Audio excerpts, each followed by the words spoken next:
والجار ذی القربا او رشتہ دار گاونډي سره والجار ذی القربا رشتہ دار گاونډي والجار الجنوبي او اجنبي گاونډي. په دې کې بیا مختلف تفسیرونه شوي دي. عام مفسرین وایي چې والجار ذی القربا جار اصل کې گاونډي ته ویل شي او قربا خپل ته ویل شي نږدې ته ویل شي. نو دلته کې عام مفسرینو دا معنا اخیسته چې والجار ذی القربا نه مراد نږدې گاونډي دی نږدې گاونډي او والجار الجنوب نه لرې گاونډي دی. یو هغه گاونډي چې سړي سره په دیوالي یو دیوال اپلی یا دو دیواله اپلی نو دا کم چې د سره نږدې دی نو عام مفسرین وایي چې د حق ړومبی دی. والجار ذی القربا د جار ذی القربا دا ستا سره چې کوم په یو دیوال باندې دغه گاونډي ته مراد دی. والجار الجنوب نه ستا نه لرې گاونډي مراد دی.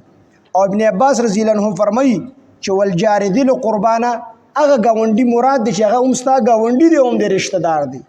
او والجار الجنوب نه هغه گاونډي مراد دی چې هغه صرف ستا گاونډي دی خو رشتہ دار دی نه دی. دو تفسیرونه شو.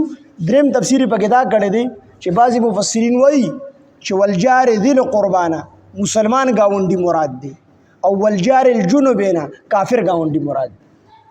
او د دې تایید د نبی علیه السلام د یو حدیث نوم کېږي. نبی علیه السلام یو حدیث کې وفرمایل چې بعضې گاونډیان داسې دي چې هغوی په تاسو باندې یو حق دی او بعضې گاونډیان داسې دي چې هغوی په تاسو باندې دوه حق دي او بعضې گاونډیان داسې دي چې په هغوی په تاسو باندې درې حق دي. نو یو حق والا گاونډي هغه دی چې هغه صرف ستا گاونډي دی نه مسلمان دی او نه ستا رشتہ دار دی. د صرف په تا باندې یو حق دی د ګاونډیتوب د سره ښکلې سلوک کوه. دویم گاونډي هغه دی چې هغه د گاونډي دی مسلمان دی نو یو حق د هغه د ګاونډیتوب دی او دویم حق د هغه د مسلمانۍ دی. او دریم گاونډي هغه دی چې هغه د گاونډي دی د رشتہ دار دی مسلمان دی. نو د ده باندې درې حق دي یو د مسلمانۍ یو د ګاونډیتوب یو د رشتہ دارۍ. نو مختلف تفسیرونه پکې شوي دي.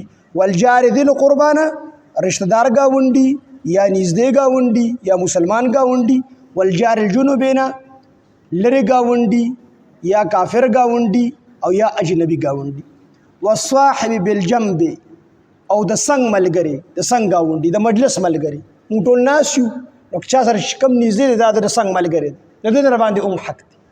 د ګاونډي ډېر چې کوم دی تایید چې کوم دی په احادیثو مبارکو کې راغلی. نبی علیه السلام فرمایي ما ته دومره تاکید سره جبریل علیه السلام به بار بار د ګاونډي په حق کې راتلو چې ما سره یاره شوله چې هسې نه دا ګاونډي الله پاک جل شانهو د دې ګاونډي سره په میراث کې شریک نه کړي.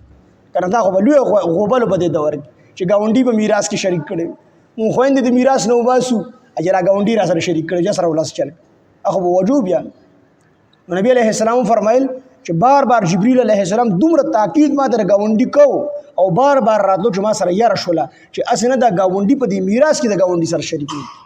او نبی علیه السلام فرمایي چې د محلې په خلکو کې د الله په نسبت باندې د ټولو نه بهتر هغه کس دی چې هغه د خپل ګاونډي په حق لا باندې ښه چې د هغه نه ګاونډي ته تکلیف نه وي دا د الله په نسبت باندې د ټولو نه بهتر کس دی په دې محله کې.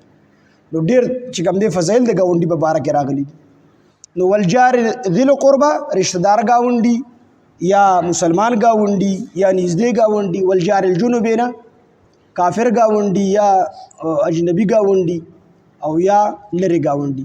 والصاحب بالجنب او د څنګ ملګری. نو د څنګ ملګري در باندې حق دی. په ګاډي کې سره په سیټ څوک کېناست د پتا باندې حق دی. کم سے کم حق دا دی چې تا ته د ژبې نه چې ستا د ژبې نه د تکلیف ونه رسي یا ستا د لاس او خپو نه د تکلیف ونه رسي. داسې نه چې ته سګرټ څکې او لوګي د هغه په خوله باندې ورولي هغه د سګرټ نه تکلیف دی نو مسکه په دغه ټایم کې. اته د عطر لګولو نه تکلیف دی نو په دغه ټایم کې عطر مه لګوه دغه مزاج وپېژنه. نو په سیټ ته سره څوک کېناست دا ستا ملګری دی د په تا باندې حق دی نو د سره به چې کوم دی ښکلې سلوک کوي. وابن السبیل او د لارې مسافر. د لارې مسافر در باندې هم حق دی. لار کې مسافر نه چا جیب وو او تا ته راغی چې یاره ما نه خو چا جیب والی دی مسافر دی پېښور کې دی اسلام آباد کې دی بل ځای کې دی بل ځای کې دی او تا ته وایي چې یاره ما نه خو چا جیب والی دی او ما له دوره پیسې راکړه چې زه به خپل کوره پورې ورسوم.